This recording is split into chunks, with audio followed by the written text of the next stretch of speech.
بسم الله الرحمن الرحيم. الحمد لله رب العالمين،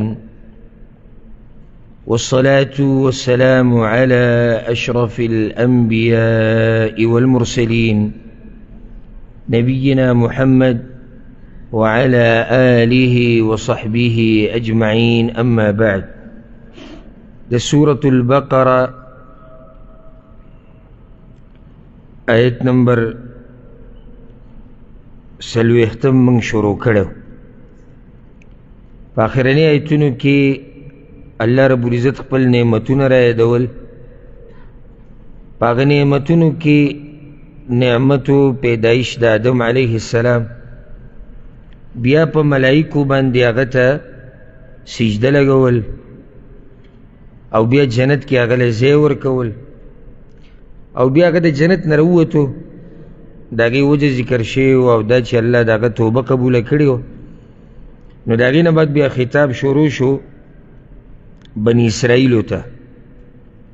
مخکې خطاب عام و، اوس خاص یوې ډلې ته د اهل کتابو چې هغوی ته یهود ویله کېږي، هغوی ته خبره شروع شو.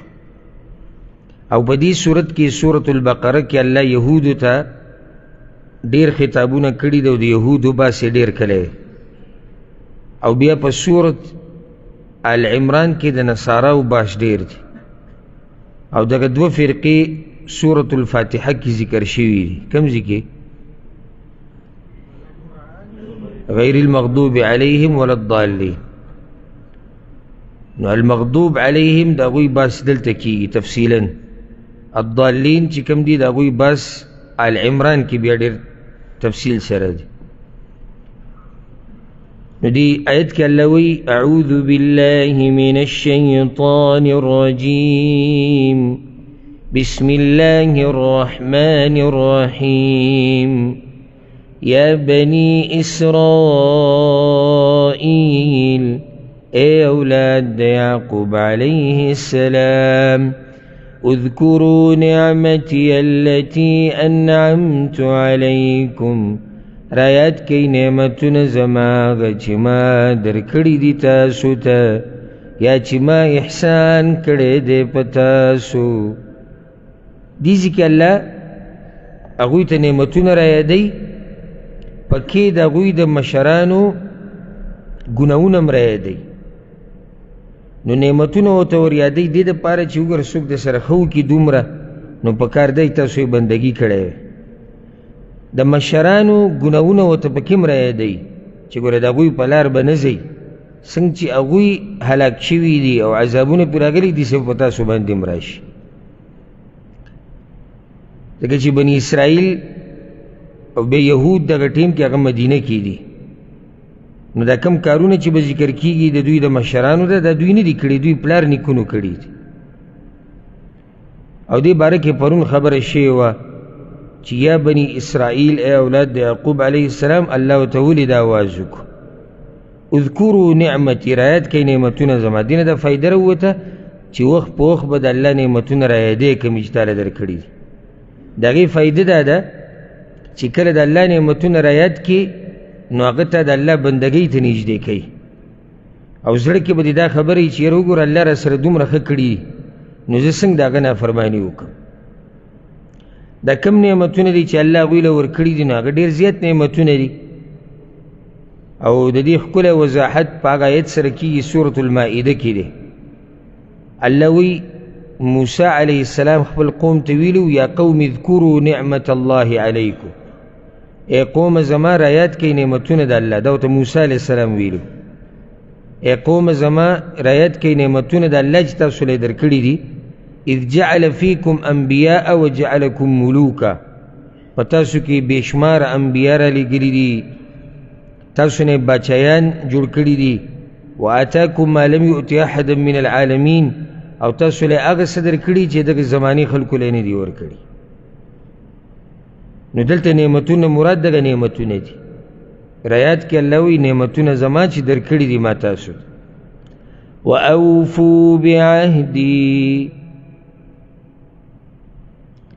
واوفوا بعهدي او الله توی چې پوره کوي او پوروالی وکوي په لوز زما. اوفي بعهدکم زه به پوره کړم لوز ستاسو. واوفوا بعهدي امر دی، یعنی پوروالی وکوي هغه لوز زما چې ما هغه لوز زما چې ستاسو سره دی، زه به پوره کړم هغه لوز ستاسو. نو لوز د الله څه شی دی؟ هغې باره کې علماو ډېرې خبرې کړي دي. چا دا ویلي چې لوز د الله یعنی الله دوی نه لوز اخیستی و چې داسې یو نبي به راځي په آخره زمانه کې په هغه به ایمان راوړي، نو الله ورته هغه لوز پوره کوي. زه به پوره کړم لوز هغه چې ستاسو دی. بعهدکم معنی دا چې زه به پوره کړم هغه څه چې ما تاسو سره لوز کړی دی، او تاسو له به درکړم هغه څه چې ما تاسو ته یې کړي دی هغه جنت دی. او د دې تفسیر هم په یو آیت سره کېږي. د قرآن کریم د تفسیر یو طریقه دا ده چې ته د الله د کلام تفسیر د الله په کلام سره وکړي. سورة المائده کې الله وی ولقد اخذ الله میثاق بني اسرائیل، او الله د بني اسرائیلو نه یو لوز اخیستی و، او الله ورته دا ویلو انی معکم زه ګوره ستاسو ملګری به یم. لئن اقمتم الصلاة که تاسو لمونځ وکړو، وآتیتم الزکاة او زکات م ورکو، وآمنتم برسلی او زما په پیغمبرانو ایمان راوړو، وعزرتموهم او د هغوی مرسته م وکړه، واقرضتم الله قرضا حسنا او الله لم قرضه حسنه ورکړه، لوکفرن عنکم سیئاتکم زه به ستاسو نه ګناهونه وریږم، ولأدخلنکم جنات او تاسو به جنتونو ته دننه کړم. اوس دلته لوزونه دواړو طرفونو ته ذکر شو. بندگان به څه کوي بني اسرائیل هغه ذکر شو، الله به څه کوي هغه هم ذکر شو. دوی له به جنت ورکوي، د دوی نه به ګناهونه وریږي، خو دا په دې شرط سره چې کله دوی هغه لوز پوره کړي چې دوی د الله سره کړی دی. نو چې کله دوی هغه لوز پوره کړي چې دوی د الله سره کړی دی، رب العالمین خو خپل لوز پوره کوي، د الله په خبره کې شک نشته. خو چې کله تا ولیدو چې یو کار نه کېږي او الله ویلی چې زه به داسې وکړم زه به دغه درکړم او الله یې نه ورکوي، نو پوه شه چې مقابل کې کوتاهي شوې ده. نور الله خپل لوز نه ماتوي، نه خپله خبره بدلوي، څه چې الله وعده وکړي هغه پوره کوي. وَإِيَّايَ فَارْهَبُونَ او خاص زمانه ویریږي. خاص زمانه ویریږي دا ورته ولې وي؟ یعنی ویریږي زمانه، ګینې داسې عذابونه به د باندې راولېږم لکه څنګه چې ما ستاسو په پلارانو او په نیکونو رالېږلي دي. دې ته عربۍ کې وایي د ترغیب نه ترهیب ته وړېده، یعنی امید یې وله ورکو نو بیا وله یره ورکړه. امید یې وله کوم ځای کې ورکو؟ امید یې وله دې ځای کې ورکو چې اوفي بعهدکم، زه به هغه لوز پوره کړم چې کوم ما تاسو سره کړی دی. دا امید دی، خوشحاله یې کړو په دې باندې. خو بیا ویرول وایای فرهبون او زما نه به یریږي. ګورئ کله چې انسان د الله نه یریږي نو دی د ډېرو ګناهونو نه بندېدی شي، او چې کله دې د زړه نه د الله یره ختمه شوه نو بیا په ګناهونو باندې سړی زړور شي، او د الله په نافرماني باندې انسان بیا زړور شي. د هغې نه بعد ورته الله وایي وآمنوا بما أنزلت مصدقا لما معكم، او ایمان راوړئ په هغه کتاب چې ما نازل کړی دی، تصدیق کوونکی دی د هغه کتابونو چې تاسو سره دي. ګوره مخکې ورته عامه خبره وکړه چې دغه نعمتونه رعایت کوي او لوزونه پوره کوي کوم چې تاسو ما سره کړي، دا عامه خبره ده. اوس ورته خاص امر کوي چې په دغه کتاب ایمان راوړئ بما انزلتو چې ما نازل کړی دی. او سبحان الله د دې کتاب دی شان ته وګوره، مصدقا لما معکم، تصدیق کوونکی دی د هغه کتابونو چې تاسو سره دي. یعنی که چېرته دوی دا ویلی چې یاره د قرآن کریم منکر دی د تورات نه یا د انجیل نه یا د زبور نه یا زمونږ دغه انبیاو نه، نو بیا به خلک وایي چې زه دې دلاسې دوی ایمان نه راوړ. نو دا خو داسې کتاب دی چې تورات ته دروغجن خو نه وایي، او نه انجیل ته، نه زبور ته، نه آسماني کتابونو ته. بلکې زمونږ په دې قرآن کریم کې خو د هغه کتابونو شان بیان شوی دی او سبحان الله زمونږ په شریعت کې خدا دی چې څوک په دغه آسماني کتابونو کې په یو هم ایمان رانه وړي نو لکه ده چې په ټولو کتابونو ایمان نه راوړي. او بیا د انبیاو خبر هم داسې ده. بل یو مذهب کې تا ته دا مسله داسې نشي میلاویدی. ولې؟ ځکه چې صرف دا یو مذهب دی چې دا په حقه دی. چېرته تاسو مسلمان لیدلی چې هغه تورات سیزي او د هغې ګستاخي کوي یا د انجیل یا د زبور یا د بل آسماني کتاب؟ نه. چېرته تاسو څوک مسلمان لیدلی چې د عیسی علیه السلام شکل یې جوړ کړی به یې پورې خاندي والعیاذ بالله یا موسی علیه السلام پورې نه. مسلمانان په دغه ټولو پیغمبرانو باندې ایمان لري ځکه چې دوی سره یقیني د الله کلام پروت دی. هغه کلام کې دا دي. هر چې دغه دي دغه دروغجن خلک دي کوم چې اوسني دي. یعنی قرآن کریم نازل شو دوی په ایمان رانه وړ او د دې قرآن تذکره په تورات کې د زبور کې د انجیل کې ده. نو الله ورته ایمان راوړي په دغه کتاب چې ما نازل کړی دی مصدقا لما معکم ولا تكونوا اول کافر به او مکیږئ اول کفر کوونکي په دې قرآن. داسې نه چې په خلکو کې اولني خلک تاسو شئ چې د قرآن نه منکري. عبدالله بن عباس رضی الله عنهما د آیت په تفسیر کې یو معنی ده چې مکیږئ اولني کفر کوونکي حالانکه تاسو سره دومره علم شته چې هغه د نورو سره نشته. نو چې د چا سره علمي او دوی اولني کفر کوونکي جوړ شي نو څومره نامناسب خبره ده. ځکه چې یهودو سره علم و زمونږ د پیغمبر صلی الله علیه وسلم یې ښه پېژنده او رابشم دې سوره بقره کې الله وایي دوی داسې پېژني دا رسول صلی الله علیه وسلم او د ده حقانیت لکه څنګه چې دوی د خپل بچي پېژني دغه شان دوی دا پېژني. خو دلته یو سوال زړه ته راځي الله ورته مه کېږئ اولنی کفر کوونکي. دا صورت مکي دی که مدني؟ مدني دی. نو مخکې چا کفر نه دی کړی؟ اهل کتابو کې. بارک الله فیک.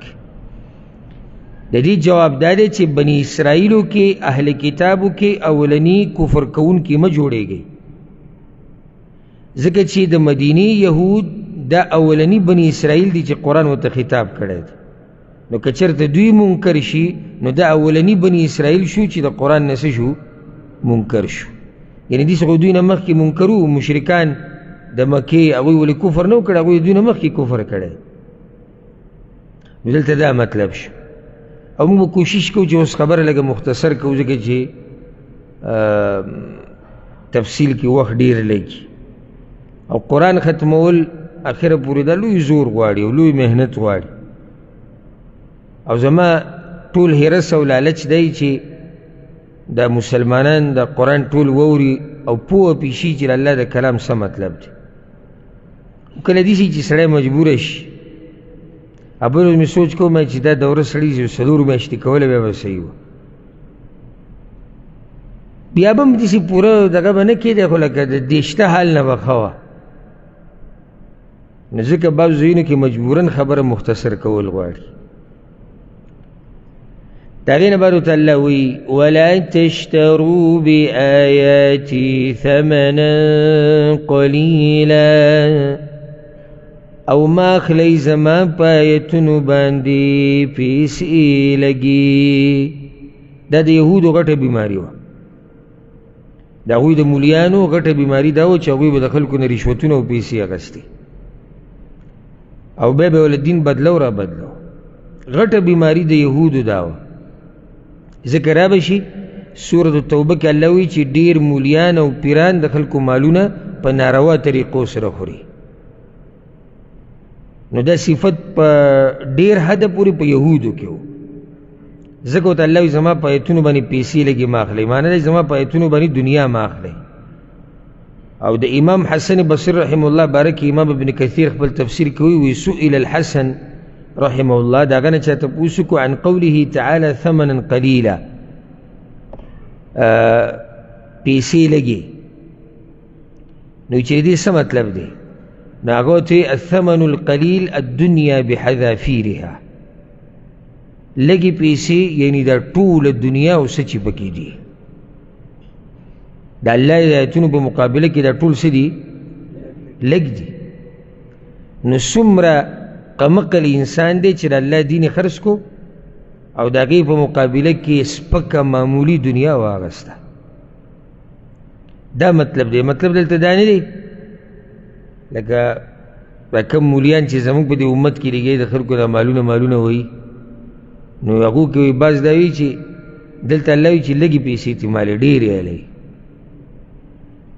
زکی چی لگو سر دین بے قدر کی نو دیری پیسی تی علی ثمنا کثیرت علی خو ثمنا قلیل مالی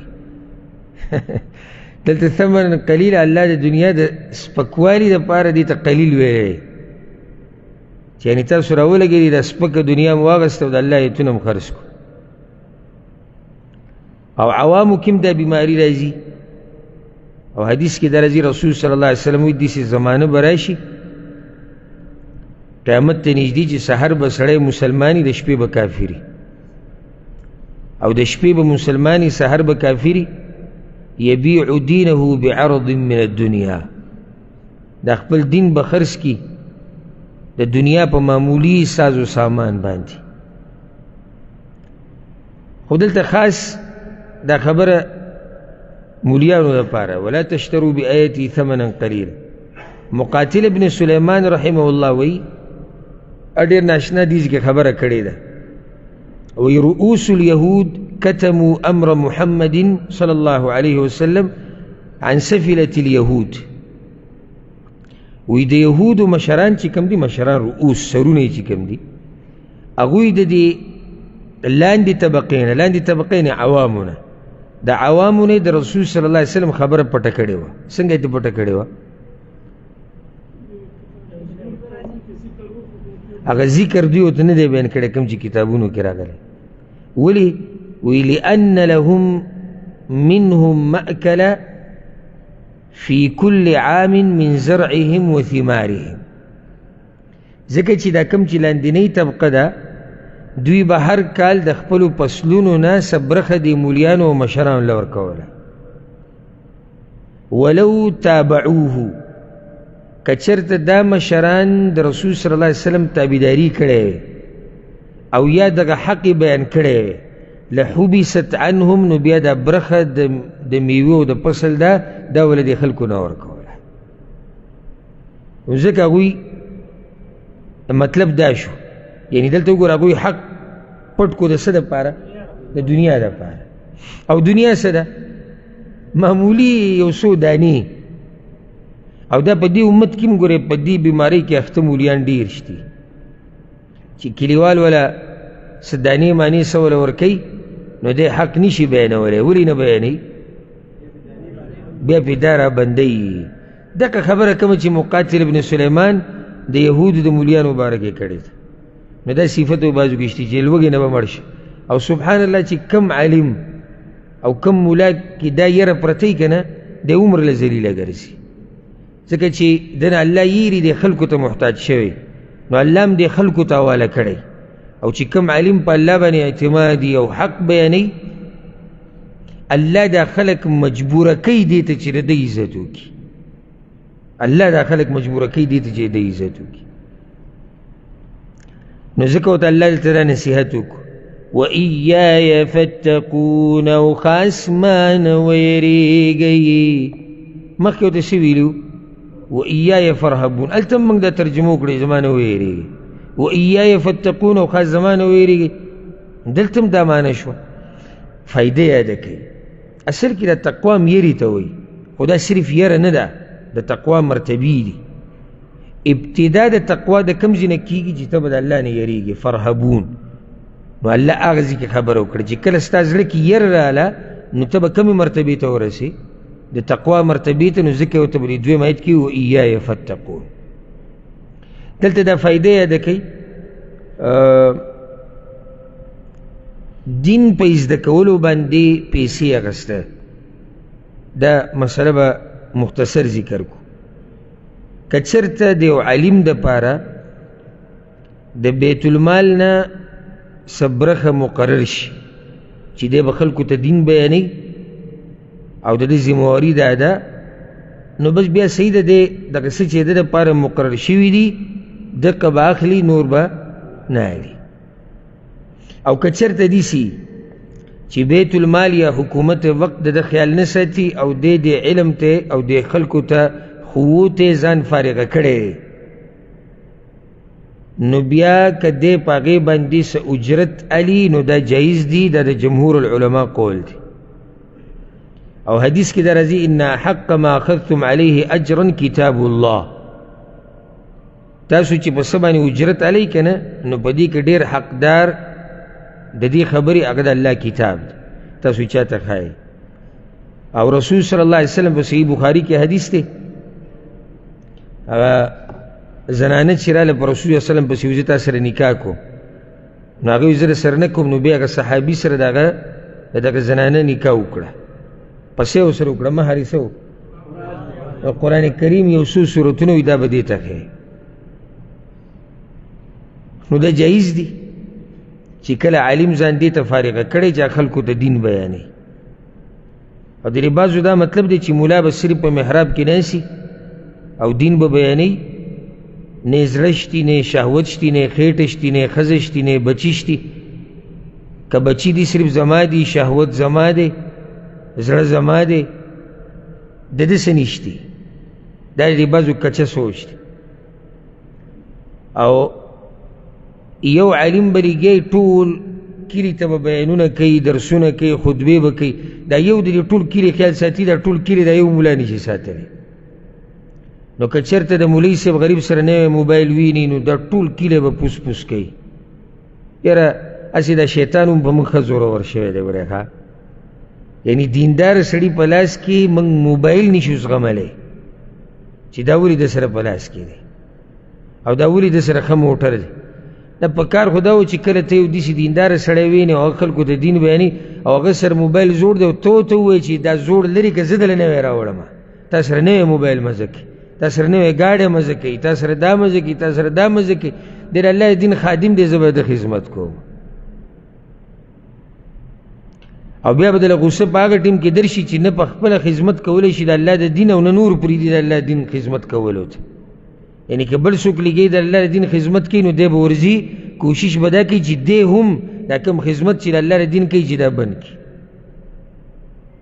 نو چې یو عالم ځان فارغه کړی دی ته نو دی به سره اسمان نه من نو سلوا خو نه راځي مولیانو له چې اسمان نه الله رزق را لیږي مړزان او تورنجبین لکه څنګه چې بني اسرائیل له راتو او د ده په کور کې راولیږي دی خوري، هم ضرورت لري چې ځان یې فارغه کړی. دا اوس یو عالم دی خپل تجارت دی خپل کسب دی هغه کوي ورسره خلکو ته دین هم ښایي، بیا صحیح ده. خو اکثر زمونږ د ملکونو خبره کوم هلته اکثر علما او مولیانو هغوی ځان فارغه کړی دی ته، ځکه چې اکثر دې سره بل کار کېږي هم نه، دې سره بل کار داسې فعال اسانه هغه نه کېږي. اول ته غریب ته دومره شرطونه یې ښودي دومره، او په دې کې به وي دی د خلکو نه تمه ساتي. لکه ما څو اعلانات لیدلي دي، زمونږ جي یو قاري صاحب په کار دی، ها شرطونه لاندې پړپړه ده اوږده، دا به ټوله وی. اولنی شرط دا دی چې عمر یې ډېر زیات نه وي، چې داسې بلکل ضعیف العمر نه وي. دویم دا چې واده به وي. دریم دا چې ښځه به هم استاذ چې هغه هم دلته جنکو ته سبق کوي. څلورم دا چې دی به خطبې هم کوي. پنځم دا چې دی به امام نه وي نو لمونځ به هم کوي. شپږم دا چې ماښام به وړو ته سبق کوي. اووم دا چې مازدیګر به بوډاګانو ته سبق کوي. اتم دا چې جنازه به هم کوي. نهم دا چې اواز یې ښایسته وي. لسم دا چې خلکو ته الف با تا سم کوي. یولسم دا چې بهر ته به نه ځي. دولسم دا چې اختر لمونځ به هم کوي. ما له دې شرطونه راوړه چې زه درته جواب درکړم دی. ته ما اخلي که څه شی د څه شي ما سره عقد لیکي په دې هر څه کې چې دا غریب مولوي صاحب په دې څه ته فارغ دی، دا مزدوري کوي. تا خو د خپلو لاسونو نه غریب وتړو، اوس دله دومره څه ورکه لکه څومره چې یو مزدوري کوونکي ته میلاویږي که نه؟ تا خو بند کو که نه او اسی دی نه دی بند کړی، ته تی فایده الی، ستا بچو ته تی فایده ده، تا ته تی فایده ده، ستا مور پلار ته تی فایده ده، ستا ښځې ته فایده ده، ستا کلي ته قوم ته فایده ده. او چې تا دی دومره بند کو، اوس اندازه ولګوه چې دا دومره وخت چې خلک په دنیا پسې منډې ووي او مزدوري ځان له وکړي، هغوی څومره رزق ګټي، دغه ولې بیا ته ورکوه که نه. خفه نه شئ، داسې نه خفه شئ په دې چې یاره دا خو ووایي چې دا حق دی د عالم.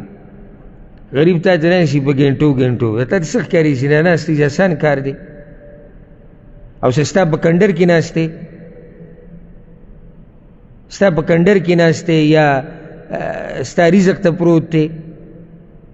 یو عالم لیږي تا ته الله کلام ښیي، تا ته حدیث ښیي، تا الله ته نږدې کوي الله په توفیق سره، جهنم نه تا ته وایي لرې شه، د ده نه خو سړی وي چې هر څه مې ته قربان کړي.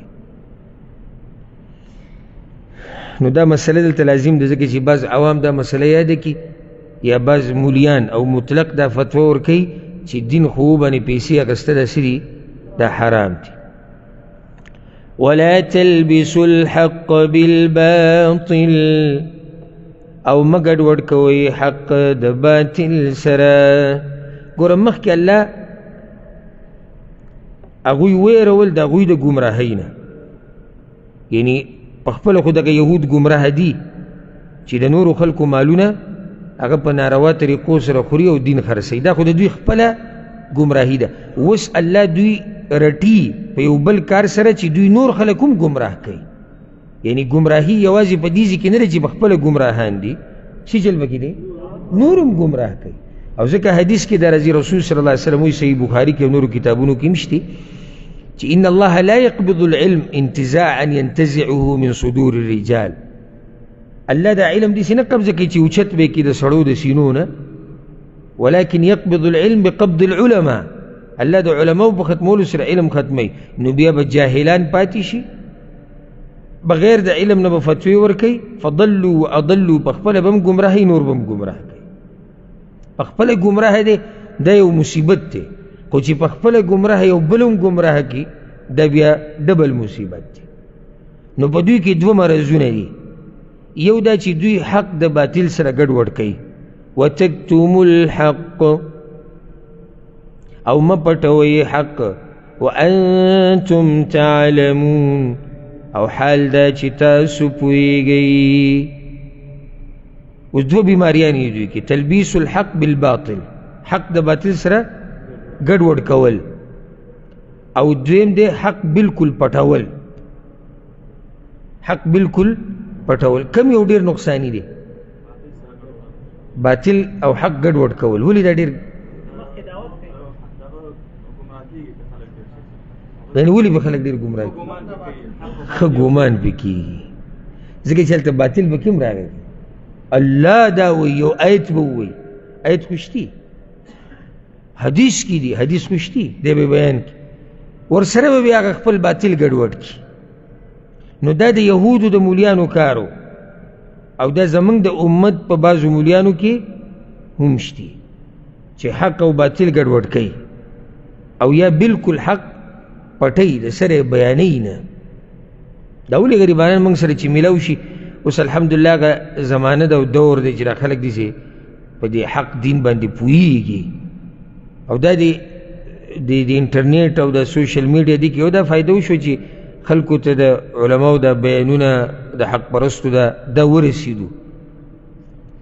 نو غریبانان چې مسله واوري وي دا موږ اول پیر واورېده، نو مسله خو زړه ده، ده ولې اول پیر واورېده؟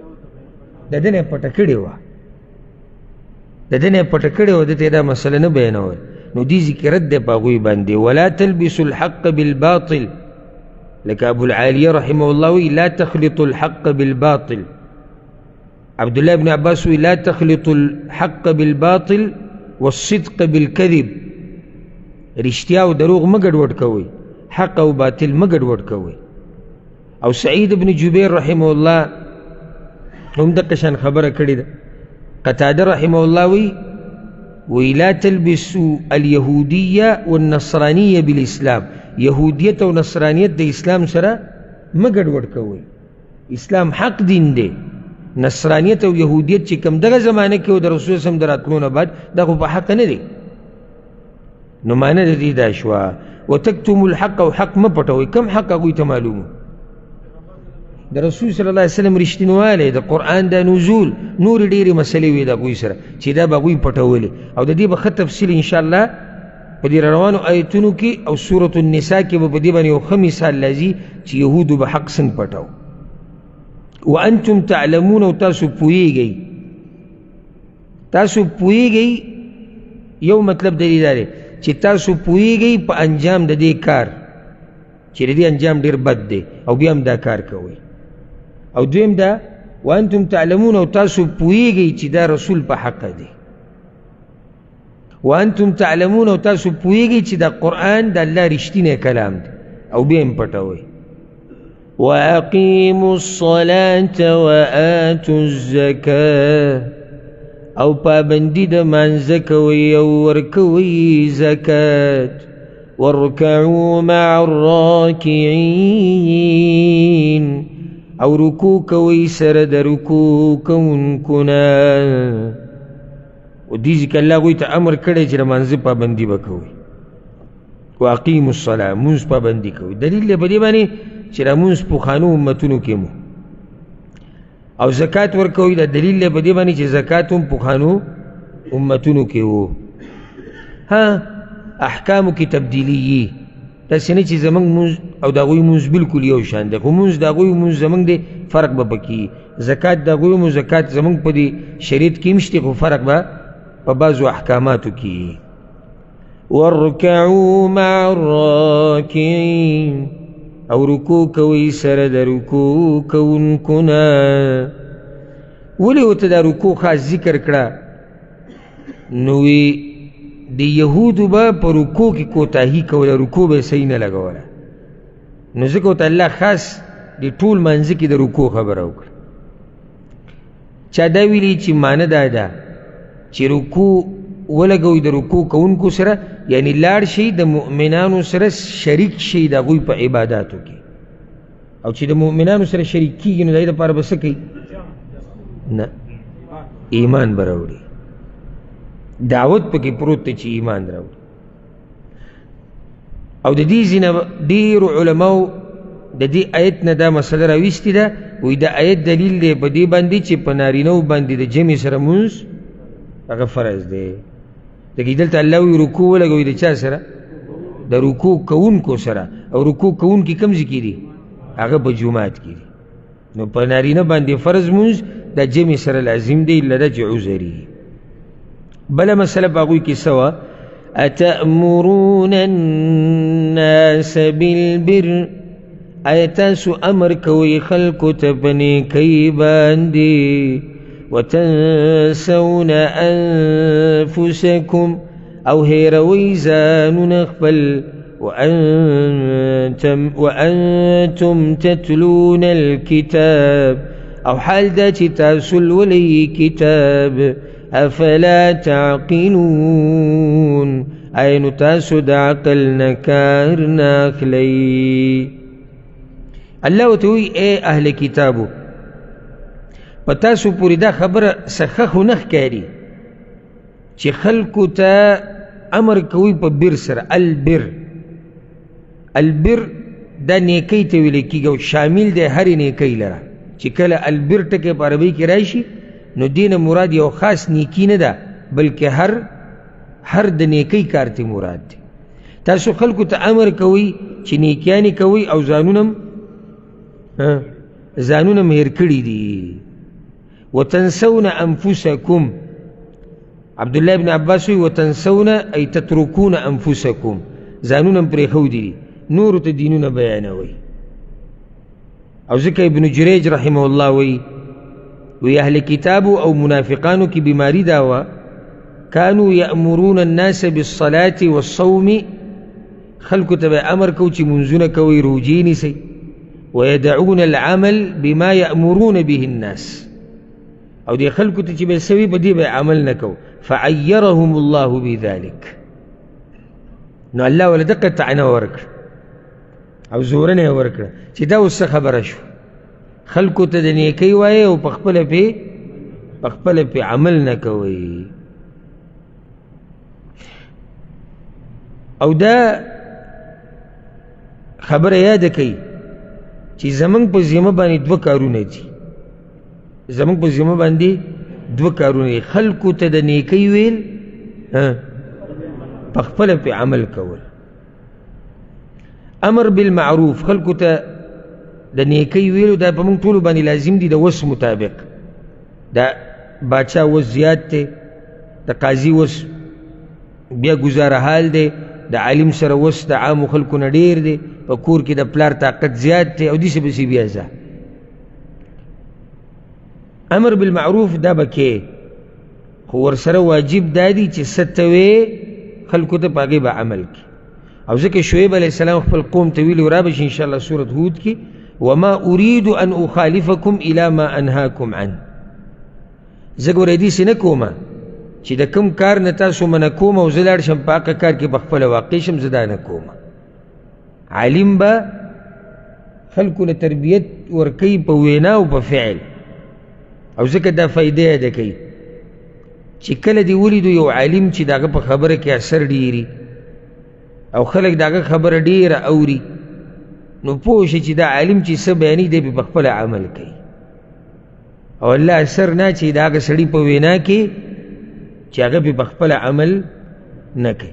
خو دلته یو اهمه مسله او غټه فایده مشهوره دا د بعضو خلکو کې، بلکې اکثرو خلکو کې، وی چې په خپله پې عمل نه کوي نو بل ته هم مه بیانوه. چې په خپله پې عمل نه کوي بل ته هم مه بیانوه. اوس دا یاده کوي زما او ستا په ذمه دوه کارونه دي، په خپله نیکي کول، بل ته د نیکۍ ویل.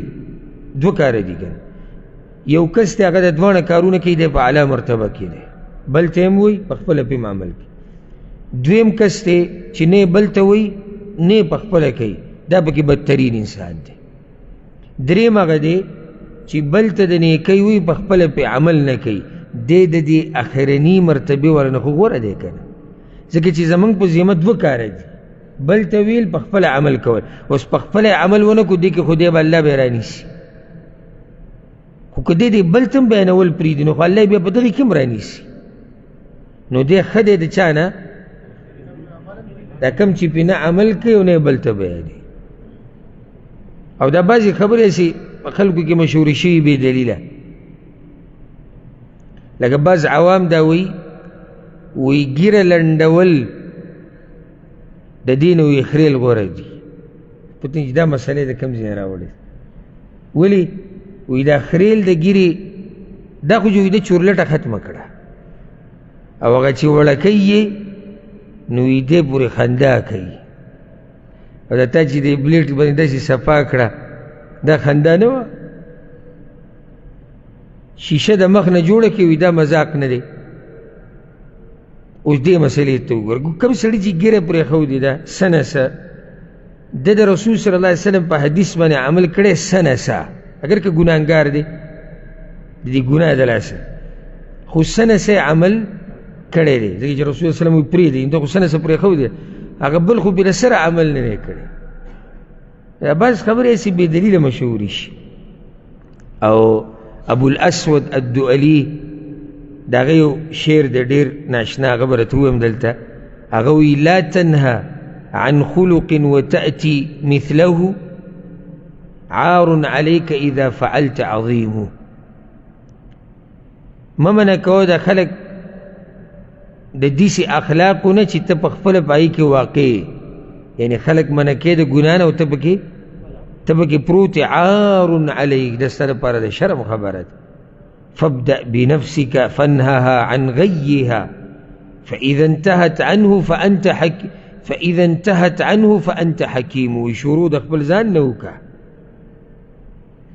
شروع د خپل ځان نه وکړه، د خپل نفس منع کړه د ګمراهۍ نه، نو که چېرته ستا دا نفس د ګناهونو نه بند شو نو ته حکیم انسان یې.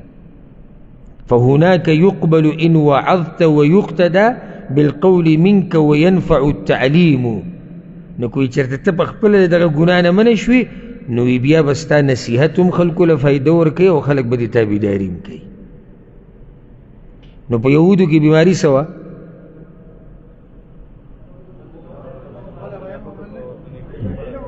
نورو ته به امر کو په خپله پې عمل نه ګوره الله وله دا زورونه څنګه ورکړه وانتم تتلون الکتاب حالانکې تاسو کتاب لولی یعنې دا هم نه چې جاهلان یې افلا تعقلون ای د عقل نه کار نه اخلي سوچ نه کوئ چې زموږ دا کار غلط دی قرآن کې ګوره ځای په ځای الله د عقل لا خبره کوي او د اسلام موږ له تیزي را کړې ده چې د عقل استعمال کوي په دین باندې د پوهېدو دپاره واستعینوا بالصبر والصلاة او مرسته وغواړئ یا او مدد واخلئ د الله نه په صبر کولو او په مونځ کولو سره زه به انشاءالله حتی الوسع کوشش کوم دورې د اخره پورې چې هر آیت د بل سره ربط بیان کو الا دا که چېرته رانه هیر شو یا تادی کې رانه پاتې شوی به جدا مسله دغه آیت پسې دا ولې راوړو یا دې آیتونو پسې نو جواب دا دی هلته ورته الله وایي د خلکو مالونه به نه خورئ په باطل طریقې سره صحیح شو دوکې دړکې به نه کوئ رشوتونه به نه لئ او په دغې سره د هغوی کار روان نو اوس دا کار خو ډېر ګران دی معلوم پرېږده دوکې دړکې پرېږده خو هر څه بند شو نو اوس علاج په کار دی اوس څه وکړو نو الله وایي داسې کار وکئ چې اوس صبر ته کار ووایئ او مونځ ته کار ووایئ مرسته د الله نه وغواړئ په دې سره مونځ به کوئ او څه به کوئ صبر به کوئ بیا د صبر په باره کې تفصیلي خبرې دي چې دا ځای د هغې نه دی موږ پې الحمدلله عام ورځو کې تفصیلي بیانونه کړي هغې ته به رجوع وکړئ واستعینوا بالصبر والصلاة مرسته وغواړئ د الله نه په بندګۍ کولو کې د آخرت په طلب کولو کې په څه سره په صبر کولو سره او په مونځ کولو سره په دې سره به الله ته ستاسو مرسته کوي او دا خبره یاده کوي چې مونځ دا لوی فایدمن عمل دی او د زړه ټکور دی عبدالله بن عباس رضی الله عنهما په سفر روانو نو د هغې ورورو قثم د هغه نوم قثم هغه مړ شو نو دته په سفر کې خبر راغی چې ورور دې مړ دی نو هغه انا لله و انا الیه راجعون وی ثم تنحى عن الطريق فاناخ بیا دې لارې نه لږ سیټ ته شو خپل وښې کېنو او دوه رکعات یې وکړو اوږده بیا واپس سورلۍ ته وختو او دی وی الله وی چې واستعینوا بالصبر والصلاة مرسته غواړئ په مونځ سره په صبر سره او ځان کې صبر راولئ او چې کله ته هم څه مسله راشي نو منزله زور ورکړه او کله چې به رسول صلی الله علیه وسلم ته څه غم مصیبت څه مسله راله نو څه چل به یې کوو بلال ته به آواز وکړو بلاله ودرو دا مونځ چې ویې کړو او یو حدیث کې دا ویلي دي چې زما د سترګو یخوالی هغه په منځ کې پروت دی د منځونو سره د منځونو خو ډېرې فایدې دي یوه فایده ده چې الله ورسره غمونه کموي واستعینوا بالصبر والصلاة وإنها لكبيرة إلا على الخاشعين او یقینا دا کار خامخا ډېر ګران دی مګر په عاجزي کوونکو خاشعین عاجزي کوونکو خشوع پکې دا کار ډېر ګران دی انها بعض علما وایي انها کې ضمیر راجع دی د مونځ ته ځکه چې مونځ نږدې ذکر دی بالصبر والصلاة وانها او دغه کار نه کوم مراد شو مونځ وی دا مونځ ډېر ګران کار دی او بعض علما وایي چې نه انها دې کې ضمیر راجع دی د وصیت ته کوم چې الله کوي لکه الله یې وصیت کوي که نه چې صبر کوئ او مونځ کوئ په دې سره مرسته له الله نه غواړئ نو بیا الله وایي په دغه وصیت عمل کول ګران کار دی خو د چا دپاره ګران نه دی عاجزي کوونکو دپاره ګران نه دی او دې کې شک نشتی ګورئ دینداری کول دا ګران کار دی، هیڅ آسان کار نه دی. او چې آسان کار وي خو هر سړی به دیندار وي. ډېر صبر غواړي د دینداري، ډېره قرباني غواړي د دینداري. دا خواهشات، دا مزې چرچې چې تا د دین نه منع کوي هغه به ټولې رالې او د دې خپو لاندې کوي. نو دا داسې آسان کار نه دی.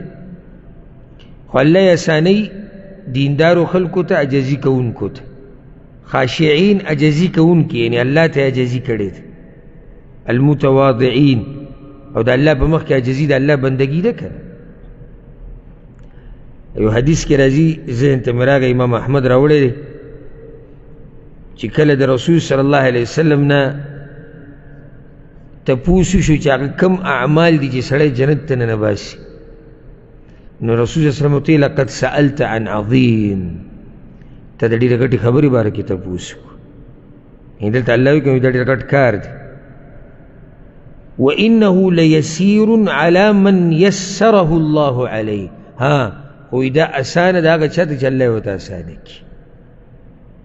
اوس ته د بهر نه یو کس راوله که نه، او دې ځای کې کښېنه، او دې جومات کې 15 منټه دته وایه کښېنه، 15 چې هغه نه عادت د دې مجالسو سره، بس صرف په 15 منټه کښېنه، پړي ورته واچو او دی نه راټینګېږي. دا ډېر ګران کار دی، خو موږ ته الله اسان کړی دی. الحمدلله دا توفیق د الله طرف نه، الله شکر ادا کوو. لکه څنګه چې بېدینو ته بېدیني هغه اسانه ده. او دا الله سورة الشمس کې، سورة اللیل کې دا خبره ذکر کړې، فسنيسره لليسرى.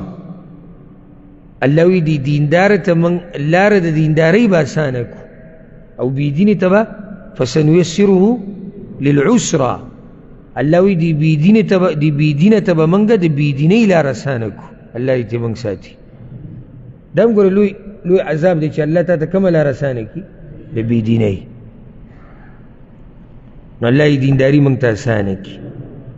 اوس دا څوک دي دا خاشعین؟ نو الله وی الذين يظنون أنهم ملاقو ربهم.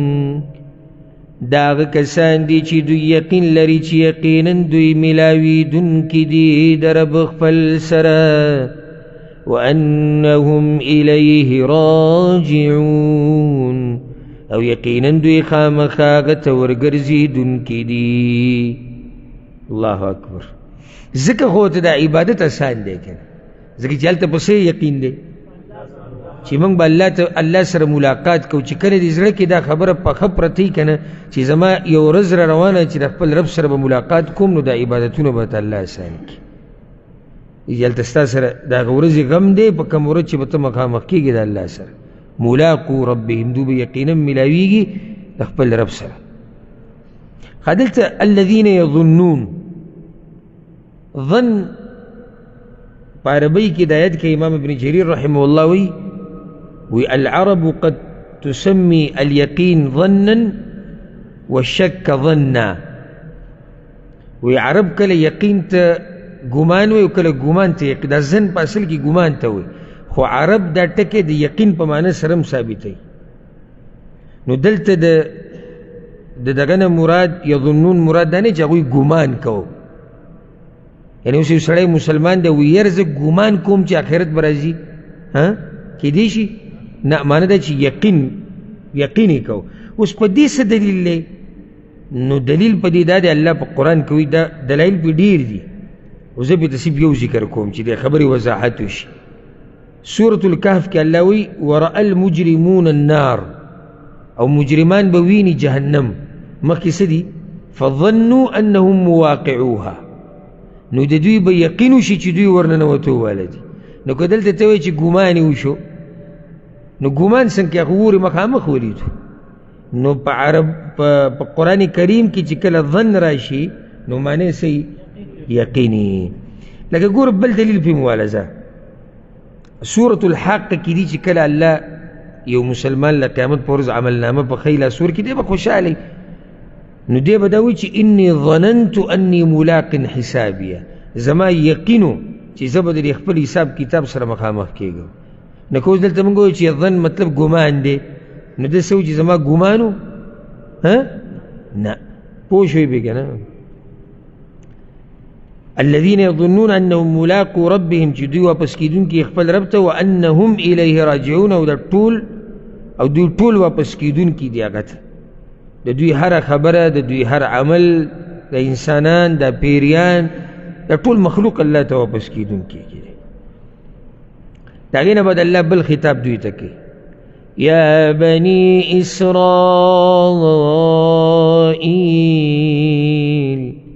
اے اولاد د یعقوب علیه السلام. دا خبره مخکې دوی ته نه وه اولنۍ، نو بیا ورته صلی منځ کې دا بني اسرائیل بیا راغلي.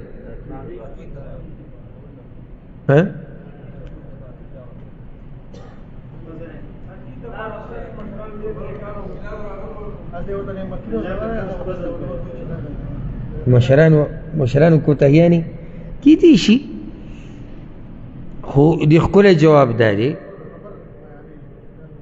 نه، دا د دې دپاره چې خیر او ویښ کړي. فایده په دې کې دا پرته ده، لکه ته یو کس ته خبره کوې او د هغه نوم احمد دی، ورته وایې احمده، او بیا نصیحتونه وکړې، بیا ورته وایې احمده، نو بیا دې د هغه توجه خپل طرف ته کړه. نو الله رب العزت بیا هغوی ته اوس خبره کوي. اوس ورته بیا نعمتونه را یادوي چې د دوی په پلار نیکه باندې الله ډېر نعمتونه کړي وو، ډېر احسانات یې کړي وو، خو هغوی کې ډېرو چې دی نو بې وفایي کړې وه.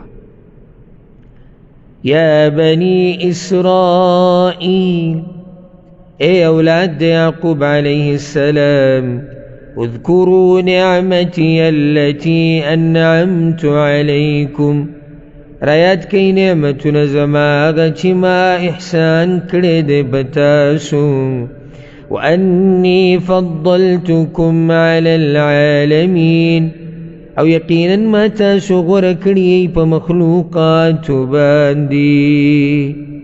عالمین الله ورته فضیلت هم ورکړه، دا هم د الله یو نعمت دی، ځکه چې الله ګوره هغوی له باچایي ورکړې وه. اوږده باچایي دا په بني اسرائیلو کې پاتې شوې ده په تاریخ کې، او د ټولو نه زیات پیغمبران دا په بني اسرائیلو کې راغلي دي، او د ټولو نه زیات آسماني کتابونه دا بني اسرائیلو ته رالېږلی شوي دي. خو دلته دا فایده یاده کوي، فضلتکم علی العالمین، ما تاسو غوره کړي په مخلوقاتو باندې. د هغه زماني چې کوم خلک وو په هغه ټولو کې غوره څوک وو؟ بني اسرائیل. او دا خبره موږ دې دپاره کوو ځکه چې زموږ دا امت د هغوی د امت نه غوره دی. الله قرآن کې ویلي کنتم خیر امة اخرجت للناس، او رسول صلی الله علیه وسلم دا خبره ذکر کړې ده، وی په دې ټولو امتونو کې انتم خیرها و اکرمها علی الله، په دې ټولو امتونو کې تاسو غوره او د الله په نزد په دې امتونو کې عزتمن امت دا دی. نو دلته معنی دا ده چې الله تاسو غوره کړي وی د هغه وخت په خلکو باندې، د هغه زمانې په خلکو باندې. واتقوا یوما، او ویریږئ د هغه لویې ورځې نه. الله یری ګوره سبحان الله، یعنی داسې څوک نشتی چې هغه سره څه عذر او حجت پاتې شوی چې الله ته قیامت په ورځ بیان کړي چې یا الله تا زه نه یم پوه کړی، یا الله پیغمبر نو، یا الله کتاب نو، یا الله علم نو. ولکه دا بني اسرائیل الله یې ګوره څنګه په طریقه پوه کوي، کله یری، کله ترغیب، کله ترهیب، کله ورته مشران رایادوي، کله ورته عذابونه رایادوي. اوس وګوره دې ځکه ورته قیامت رایادوي، او په دې کې زموږ ټولو دپاره نصیحت پروت دی. دا څومره خبرې چې الله د پخوانو امتونو کوي او هغوی ته یې کوي، دا ګوره صرف هغوی پورې خاص نه دي کې زموږ دپاره درسونه او عبرتونه پراته. ویرېږئ د هغه ورځې نه، قیامت د ورځې نه. لا تجزي نفس عن نفس شيئا، چې نه به شي لرې کولی هیڅ نفس د بل نفس نه څه شی. ولا يقبل منها شفاعة، او نه به شي قبلېدی د دغه نفس نه څه سفارش. ولا يؤخذ منها عدل، او نه به اخیستلی کیږي د دغه نفس نه فدیه یا بدله، ولا هم ینصرون او نه به د دوی سره مرسته کیږي. ویریږي د هغه ورځې نه چې لا تجزي نفس عن نفس شیئا، یو نفس به بل نفس له څه فایده نشي ورکولی، نه به دې څه شی لرې کولی شي. دا داسې دي لکه الله قرآن کوي سورة لقمان کې واخشوا یوما لا یجزي والد عن ولده ولا مولود هو جاز عن والده شیئا. ویریږي د هغه ورځې نه چې بچی به پلار له څه فایده نشي ورکولی او پلار به بچی له څه فایده نشي ورکولی. بل دا چې ولا يقبل منها شفاعه، سفارش به نه قبلیږي د مبارک. دا د کافرانو بارک الله خبره کوي، ځکه چې مؤمنانو دپاره سفارش هغه شتي او قرآن کې د هغې بحث را روان. الله د کافرانو بارک کوي فما تنفعهم شفاعة الشافعین، دوی له به سفارش د سفارش کوونکو فایده نه ورکوي. ولا یؤخذ منها عدل، او نه به اخیستی کېږي د هغه نه فدیه یا بدله. داسې نشي کېدی چې سړی پیسې ورکړي چې ما به الله پرېږدي نه.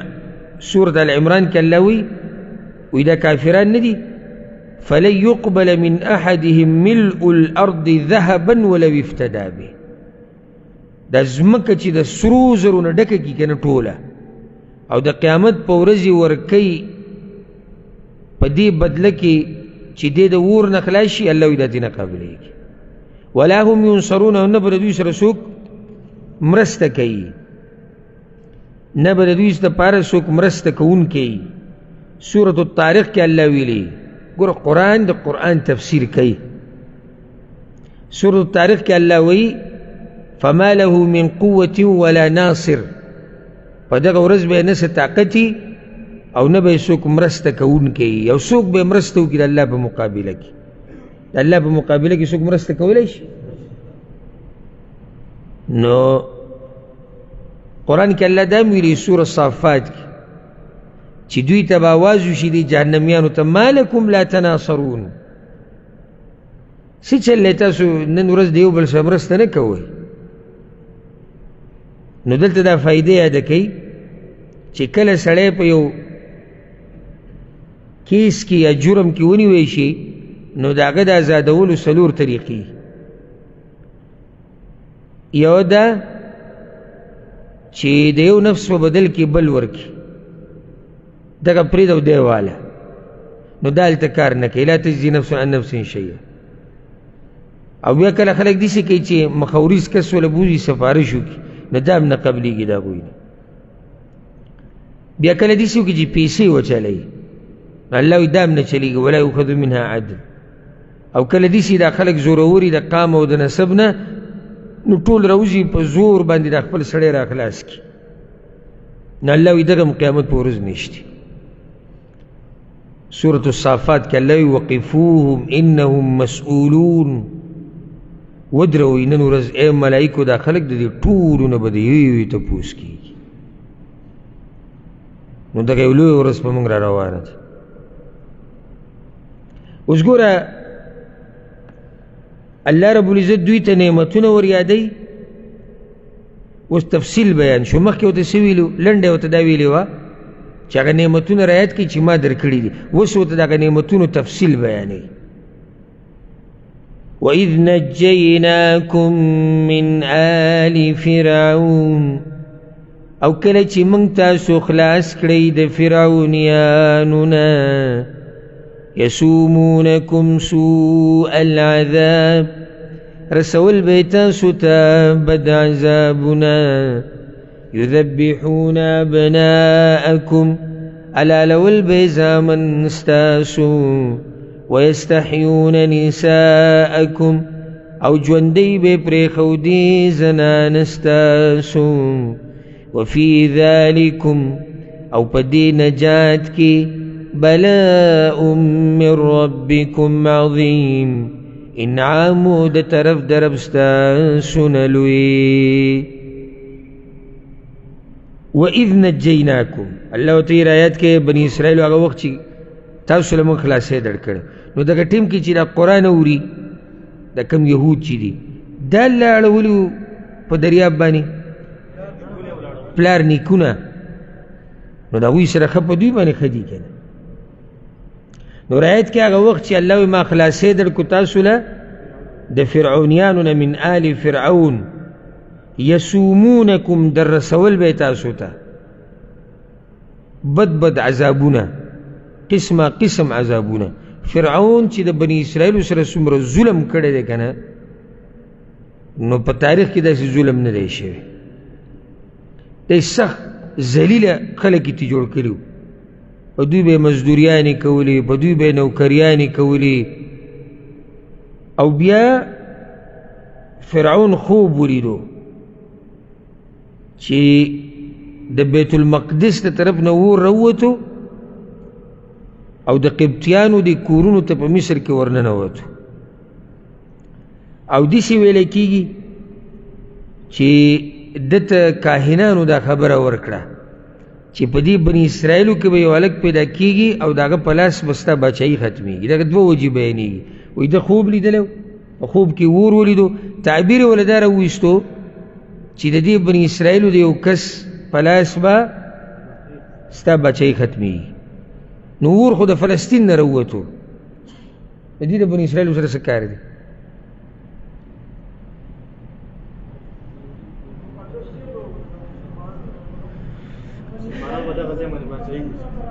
بارک الله فیک. اصل ځای د بني اسرائیلو مکه و، ځکه بیا هغه ځای ته واپس شوي دي. او یا ده چې کاهنانو دته دا خبره وکړه نو عبدالله بن عباس رضی الله عنه هم دا خبره ذکر کړي. ده بیا امر وکړو چې د دوی چې څومره هلکان پیدا کېږي نو هغه وژني او جنکۍ وله پرېږدئ. او بعضو اثارو کې داسې راځي چې په هرو زرو زنانو باندې فرعون 100 کسان مقرر کړي چې تاسو به ځئ ګورئ به چې د کمې زنانه په خېټه ماشوم دی نو هغه به وجنئ. بیا به کې داسې چې یو ورځ به یې وجنئ یو ورځ به یې پرېږدئ. هغې کې هم د الله حکمت و چې هارون علیه السلام پکې پاتې شوی دی او د موسی علیه السلام واقع بیا را روانه. نو زنانه به یې وله کتې، هغه به بې پرده کولې. ځکه بعض علما د دې ترجمه دا کوي د ویستحیون چې بې پرده کولې به یې ښځې ستاسو بې حیا کولې به نو چې په خېټه به یې ماشوم و هلک به و بس هغه به یې مړ کوو چې جنۍ به و هغه به یې پرېښودو. او موږ عامو درسونو کې تفسیر چای کې دا خبره ذکر کړی چې دا 2 پیرې دا کیسه شوې ده. دویم پیر چې کله جادوګرانو باندې موسی علیه السلام زورور شو په هغه ټیم کې هم دا خبره فرعون کړې وه چې د بني اسرائیلو دا هلکان دا حلال کړي او دا مړه کړي. وفي ذلكم بلاء من ربكم عظیم. او په دې نجات در کولو کې ستاسو په دې بچ کولو کې انعام و بلا انعام ته وایي. او د بلا بله ترجمه ده امتحان. نو دواړه خبرې صحیح دي. که ته وایې نعمت نو یقینا په دغه بچ کولو کې لوی نعمتو من ربکم د الله له طرف نه، او یا دې کې لوی سو لوی امتحان، لوی امتحان او سخت امتحان چې الله رب العزت دوی د دغه ظالم باچا نه آزاد کړو. وَإِذْ فَرَقْنَا بِكُمُ الْبَحْرَ او کله چې جدا کو موږ ستاسو د بچ کولو دپاره دریاب فانجیناکم بس خلاص مو کړئ تاسو واغرقنا آل فرعون او غرق مو کړل فرعونیان وانتم تنظرون او تاسو ورته کتل. بل نعمت دا د هغه نعمتونو تفصیل دی که وَإِذْ فَرَقْنَا بِكُمُ الْبَحْرَ. هغه داسې مختصر قصه دا ده چې اصل کې موسی علیه السلام الله را لېږلی د دعوت دپاره او دې دپاره چې د بني اسرائیل د ځان سره بوځي. ده وله یو وخت کې مجبوره شو فرعون او اجازه دې ورکړو زه بوځئ چې بوتلو وروسته د وي دا څه قصه وشو. نو یې آواز یې وکړو آواز چې مال یو ګډ راوړی ګډ یې حلال کړو او وی چې د ده د اینې نه زنیم فارغه شوې او 6 لکه فوج را جمع شوی نو 6 لکه فوج د ده د اینې د خوراک نه د فارغه کېدو پورې را جمع شوی او قتاده رحمه الله وی چې بني اسرائیل دغه وخت کې 6 لکه او د فرعونیانو لښکر چې دی هغه 10 لکه 10 لکه او په دې 10 لکو کې 1 لاک د دوی سره اسونه نو لوی لښکر یې تیار کو او روان شو لاړ په بني اسرائیلو پسې دریاب سره هغوی راګیر کړو د هغې تفصیل به راشي دا صرف تاسو ته دومره خبره کوم چې تاسو د آیت په دې مقصد او په خبره باندې پوه شئ دریاب سره راګیر کړو بعضې روایتونو کې داسې راځي چې دغه ځای کې د فرعون دا اس چې دی دا ودرېدو مخکې نتو د اوبو نه یېرېدو او الله خو لار ویستې وه د مؤمنانو دپاره موسی علیه السلام ته یې ویلي چې ته د امسا روان شوې دریاب له فکانه کل فرق کالطود العظیم الله وایي دا اوبه هر طرف ته د غرونو په شان ولاړې وي نو ده د اس ویرېدو دا نه تو نو جبریل علیه السلام راغی چې هغه په اس په باندې سورو